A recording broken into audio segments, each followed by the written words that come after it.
আসসালামু আলাইকুম। Ayesha incubator and খামারের পক্ষ থেকে সবাইকে স্বাগত। আপনারা সবাই আমাকে সাপোর্ট করে পাশে থাকবেন। আপনাদের সাপোর্ট পেলে সামনের দিকে এগিয়ে যেতে পারবো। বন্ধুরা, এখানে দেখতে পাচ্ছেন ধনিয়া বীজ। তো ধনিয়া বীজ রোপণ করার জন্য আমি এই জমিটাকে গরু দিয়ে চাষ দিয়ে নিচ্ছি। এই জমিতে ধনিয়া, লাল শাক এবং মূলা শাক চাষ করব। আপনারা সবাই দোয়া করবেন যেন আল্লাহ তাআলা এই ফসলের মধ্যে যথেষ্ট পরিমাণ খায়ের বরকত দান করেন। আমাদের গরুর জন্য খাবার সকাল সকাল চলে গেলাম একটি পুকুরে। আর এই পুকুরের মধ্যে অনেক পরিমাণ ফেনা রয়েছে। আমাদের গরুকে ফেনা এবং ঘাস খাওয়ানো হয়। এর পাশাপাশি ধানের যে বন রয়েছে সেই বনগুলো খাওয়ানো হয়। আমাদের গ্রামের ভাষায় এগুলোকে বন বলা হয়। আপনারা কি বলেন জানি না, আপনাদের এদিকে কি বলে অবশ্যই কমেন্ট করে জানাবেন। আর এইদিকে ইনকিউবেটরে কোয়েল পাখির বাচ্চা ফুটে বের হয়েছে। এখন এই বাচ্চাগুলোকে ইনকিউবেটর থেকে বের করে ব্রুডারে নিয়ে যেতে হবে। এই বাচ্চাগুলোকে ব্রুডিং করতে হবে, তাই আমি কাজ শুরু করে দিয়েছি। ব্রুডিং আগে রেডি করে রেখেছিলাম, এখন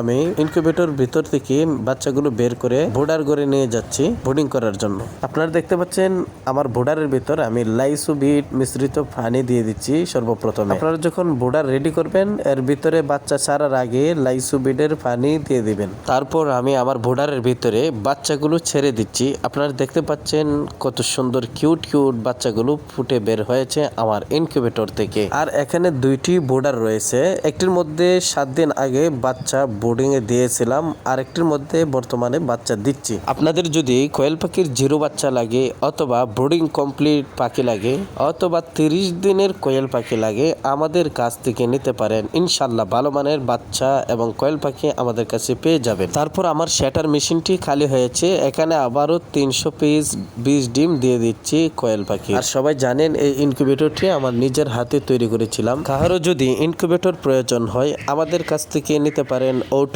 ম্যানুয়াল যে কোনো ধরনের যে কোনো সাইজের ইনকিউবেটর আমাদের কাছ থেকে অর্ডার দিয়ে তৈরি করে নিতে পারেন। ইনশাআল্লাহ ভালো মানের ইনকিউবেটর আমাদের কাছ থেকে নিতে পারবেন। ভিডিওটি যদি ভালো লেগে থাকে তাহলে অবশ্যই ভিডিওতে একটি লাইক দিয়ে চ্যানেলটি সাবস্ক্রাইব করে দিবেন। ফেসবুক পেজ থেকে হলে ফেসবুক পেজটি ফলো করে দিবেন। সবাই ভালো থাকবেন, সুস্থ থাকবেন। আল্লাহ হাফেজ।